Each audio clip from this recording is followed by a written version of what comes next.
17th century crime and punishment. In Guy Fawkes' day, punishment was brutal, and a man could be hung for stealing as little as a shilling. London could be a dangerous place in the year 1605. There were some places you just did not dare go. The grimy, muddy alleyways of an area called Alsatia were the haunts of thieves and rogues. So too were the brick kilns of Islington and Savoy, the dank places down by the River Thames. But even on wide thoroughfares like Cheapside and the Strand, you had always to be on your guard. Robbers seemed to lurk behind every pillar. At any moment a cut purse might cut your purse from your belt and vanish into the distance. And if you were not careful, you could be cozened, tricked out of your money by professional tricksters. Not even St. Paul's Cathedral was safe. If someone stood quietly by your side gazing up to heaven, he might well be deeply religious, but the chances were his hand was either on your purse or in your pocket, surveying every corner of it for a coin. Pickpockets or foists, who had a poor morning's pickings, though leaned sadly on Duke Humphrey's tomb. This was called jokingly dining with Humphrey.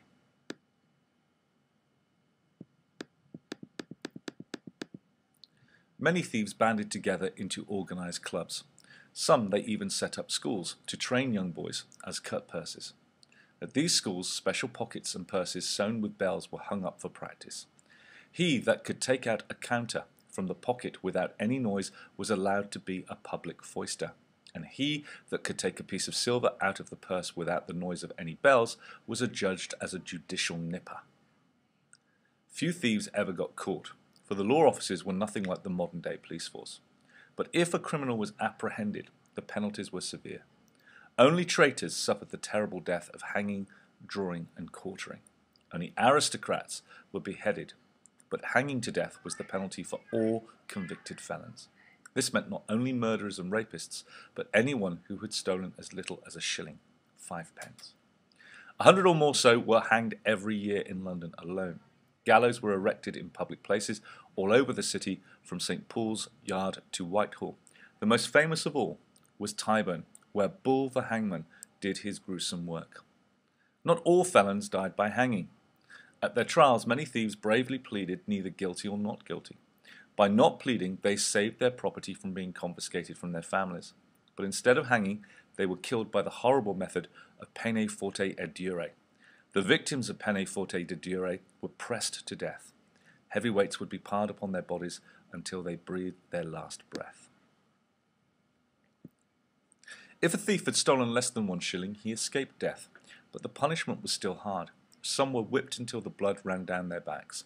Others were burned through the ear with a red-hot poker, or branded on the face with a red-hot iron. Often, though, some of the cruelest punishments were inflicted on women, who had committed no worse a crime than adultery. Sometimes these boards or strumpets were put in sticks, wooden frames that clamped around the ankles, wrists, or necks. These sticks or stocks were always in public places where passers-by could hurl abuse or rotting vegetables at the poor captive. Nastier still were the punishments inflicted on women who had offended before. These poor women were dragged or whipped behind a cart or taken to the House of Correction at Bridewell. Behind bars. There were 14 prisons in London, from the Counter to the Clink. They were always full, for you could be sent to prison for very minor offences. Anything from slander to being out of a parish without lawful cause or visible means of support, being poor. Most prisoners, however, were in jail because they owed money or had assaulted someone. It was surprisingly easy to wind up in jail.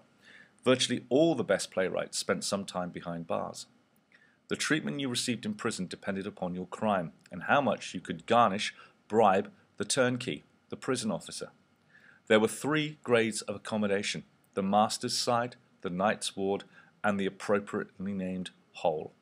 If you were fairly wealthy, you could stay some weeks in the master's side before you ran out of money.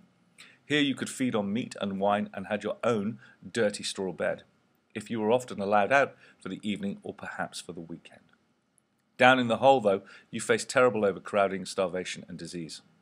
In the hole, in Poultry County Prison, there were never less than 40 prisoners in a room just 20 square foot. Once in the hole, you would probably never come out. Prisoners suspected of political plotting might suffer even worse. They would be taken to the Fleet Prison or to the Tower of London. There they would be subjected to all kinds of torture to persuade them to confess or reveal the names of their fellow plotters. Each torturer had his own methods, each as horrible as the next, and in the gloom of nearly every torture chamber was a frightening machine called the rack. Prisoners for the rack were spread-eagled roughly on a massive frame. Then their hands and feet were bound fast to wooden bars at either end. A nod from the torturer and his assistant would lean on the giant lever at the side. Few people could hold out for long on this fearsome instrument.